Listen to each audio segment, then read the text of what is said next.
Brasil Próximo, seminário que envolve a cooperação internacional descentralizada entre Brasil e Itália, a partir de um marco legal internacional entre os dois países e que facilita a participação de estados e municípios brasileiros e regiões e municípios italianos numa integração de interesses dentro do que a gente chama de cooperação internacional, nesse caso, cooperação Norte-Sul. Algumas questões importantes que vale a pena a gente mencionar sobre a cooperação internacional descentralizada, que nada mais é do que uma cooperação internacional que envolve as unidades federativas, no caso do Brasil uma república federativa, no caso da Itália as regiões, os municípios. A importância dessa cooperação internacional envolvendo as diferentes unidades dos estados, não apenas os governos centrais, é porque ela revela o grau de maturidade de democracia desses países, né? Nas democracias é algo extremamente comum e desejável que estados, regiões, municípios possam também ter uma voz ativa no campo internacional, porque eles têm competências próprias garantidas nas constituições nacionais e porque essas competências revelam interesses próprios que podem ser também desenvolvidos diretamente. No caso agora do Brasil e Itália, existe um marco legal, um marco jurídico que ampara, do ponto de vista tanto do Brasil quanto da Itália, que essas ações possam se dar de forma harmônica, com segurança jurídica, entre os estados e municípios brasileiros e as regiões e os municípios italianos. Entretanto, o tema da cooperação descentralizada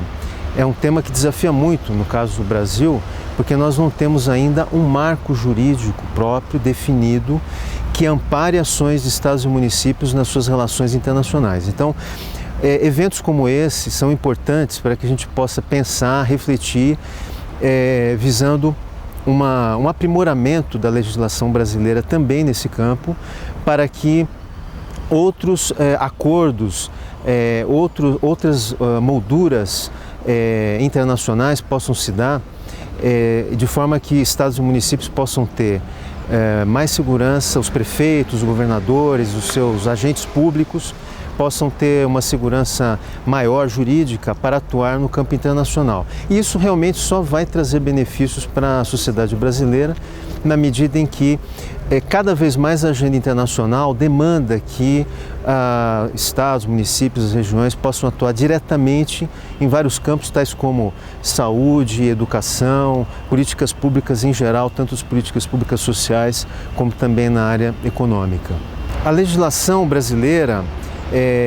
ela está, em primeiro lugar, a gente precisa lembrar que existe a Constituição brasileira. Formalmente, o Ministério das Relações Exteriores, o Itamaraty, ele é o responsável, né, pela condução da política externa brasileira. O presidente, no caso a presidenta Dilma, o presidente da República, é quem tem a competência constitucional para formular e conduzir a política externa. E o Itamaraty é quem é o órgão da administração pública federal que realiza isso. Agora, do ponto de vista da legalidade de ações internacionais de estados e municípios,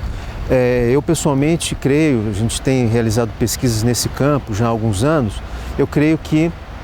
estados e municípios, dentro da área de suas competências constitucionais,